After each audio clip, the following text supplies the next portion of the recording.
University of Vaasa located at west coast Finland. यो कलेजको बारेमा कुरा गर्दाखेरि ब्याचलर एन्ड मास्टर्स दुवै कोर्स एभाइलेबल छ भने ब्याचलरमा कोर्स रहेको छ बिजनेस एडमिनिस्ट्रेसनको मात्रै, वेयरएज मास्टर्समा कोर्स छ management business administration as well as इन्जिनियरिङको। वेयरएज फीको बारेमा कुरा गर्दाखेरि ब्याचलर्सको फी रहेको छ 10,000 र मास्टर्सको फी रहेको छ 14,000। फी सुन्दा अलिकति धेरै लाग्न सक्छ तर हामीसँग early bird discount as well as स्कलरशिपहरू पनि एभाइलेबल छ हजुरको academic as well as English requirement हेरेर है। र त्यो बाहेकको कुरा गर्दाखेरि इन्ट्री रिक्वायरमेन्टमा कुरा गर्दाखेरि हामीसँग यहाँ रहेको छ ब्याचलर्सको लागि 2.4 जीपीए आउनुपर्ने छ भने र आइएल्समा 6 ओभरअल हुनुपर्ने छ र पीटीको कुरा गर्दाखेरि minimum score band 54 in each band हुनु पर्यो है।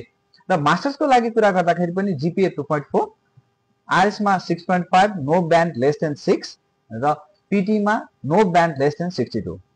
र यहाँ पढिसकेपछि internship as well as job प्लेसमेन्टको लागि कलेजले एबीबी र हिटाची इनर्जी जस्ता कम्पनीहरूसँग कोलाबोरेसन गरेको छ जसको थ्रुबाट विद्यार्थीहरूलाई इन्टर्नशिप र जब प्लेसमेन्टहरू प्रोभाइड हुन्छ।